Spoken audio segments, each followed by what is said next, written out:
অষ্টম শ্রেণীর সুপ্রিয় শিক্ষার্থী বন্ধুরা, আশা করি তোমরা সবাই ভালো আছো। আজ আমি তোমাদের তৃতীয় অধ্যায়ের কয়েকটা উদাহরণ নিয়ে আলোচনা করতেছি।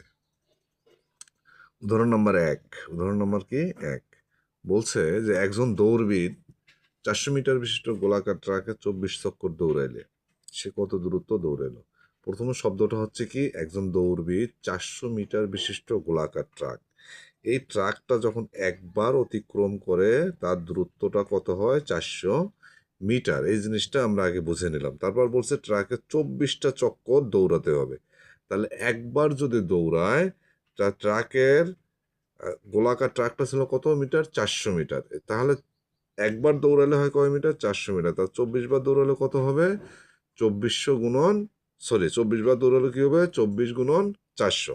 তাহলে সমাধানটা কিভাবে? এক চক্কর দৌড়াইলে হয় কত? 400 মিটার। তাহলে 24 চক্কর দৌড়ালে হবে কত? 400 গুণন 24 সমান কত? 9600 মিটার। আমরা জানি 1000 মিটার সমান 1 কিলোমিটার। তাহলে আমরা 1000 দ্বারা যদি ভাগ করি তাহলে 1000 দ্বারা ভাগ করলে 9 কিলোমিটার, আর এখানে থাকে কত? 600 মিটার। এটাই হলো উত্তর।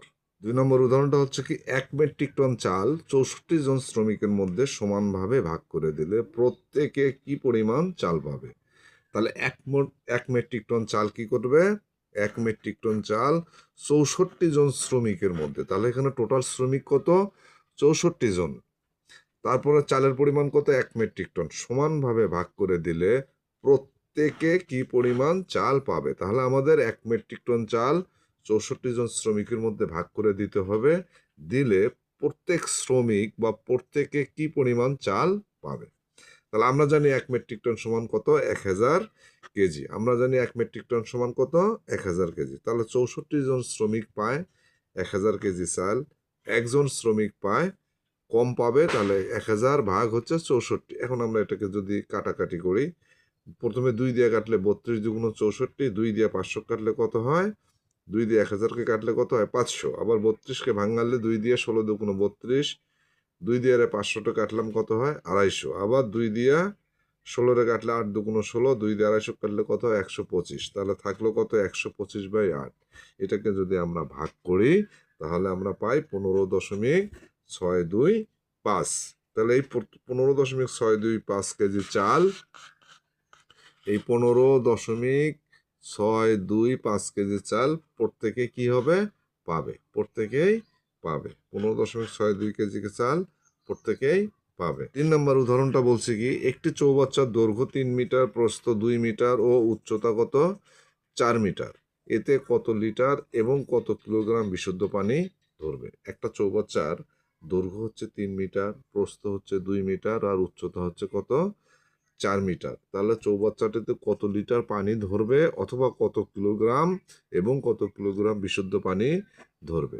প্রথম কথা হচ্ছে কি, একটি চৌবাচ্চার দৈর্ঘ্য হচ্ছে 3 মিটার, প্রস্থ দেয়া আছে 2 মিটার এবং উচ্চতা আছে কত? 4 মিটার। তাহলে চৌবাচ্চাটির আয়তন কি হবে? দৈর্ঘ্য গুণন প্রস্থ গুণন উচ্চতা।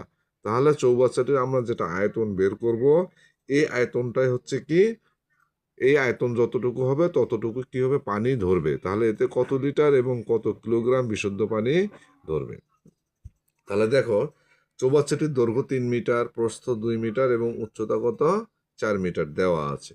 এখন বলছে কি, চৌবাচ্চাটির আয়তন। চৌবাচ্চাটির আয়তন সমান দৈর্ঘ্য গুণন প্রস্থ গুণন উচ্চতা। দৈর্ঘ্য হচ্ছে 3 মিটার, প্রস্থ হচ্ছে 2 মিটার, আর উচ্চতা হচ্ছে কত? 4 মিটার। এখানে 1টা 2টা 3টা দেখে কি হলো? ঘন মিটার হলো। 3টা মিটার গুণন করছে দেখে কি হচ্ছে?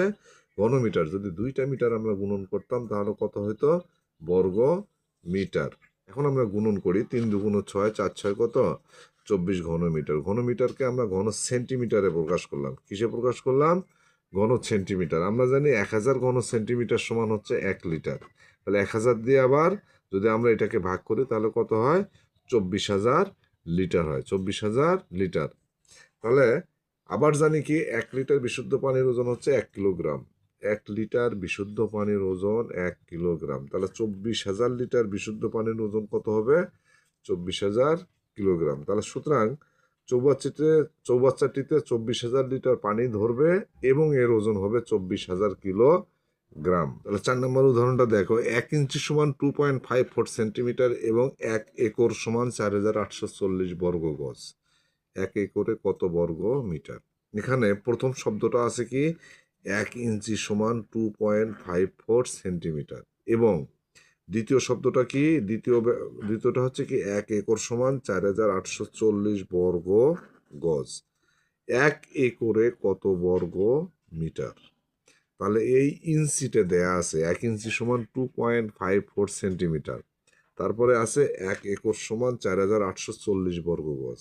তাহলে ইঞ্চি এবং বর্গ গজ, তারপরে আছে কি একর।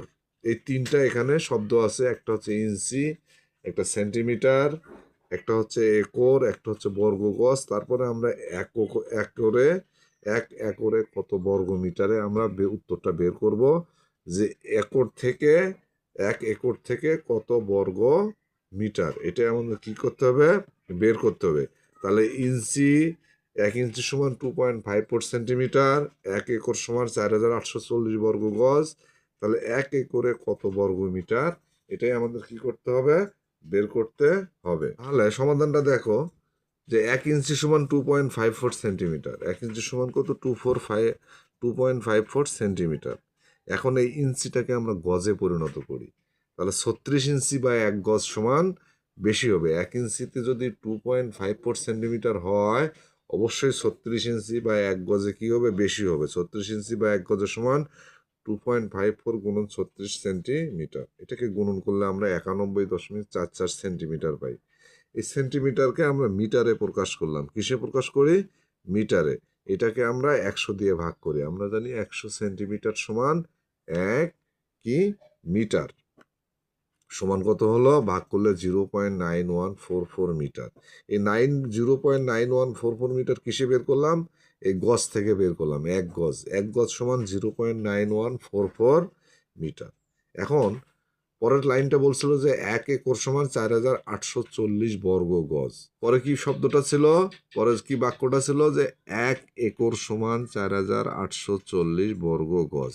তাহলে এই গজটাকে আমরা কিসে পরিণত করি? বর্গ গজে পরিণত করি। আবার 1 গজ গুণন 1 গজ সমান 1 গজে 0.9144 মিটার গুণন 0.9144 মিটার।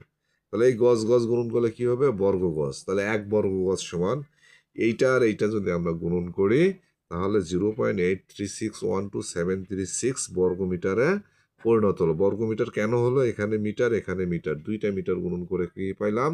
বর্গ মিটার। তাহলে 4840 বর্গ গজ সমান এই বর্গ মিটারকে আমরা 4840 দ্বারা গুণন করি। গুণন করলে কত পাইলাম?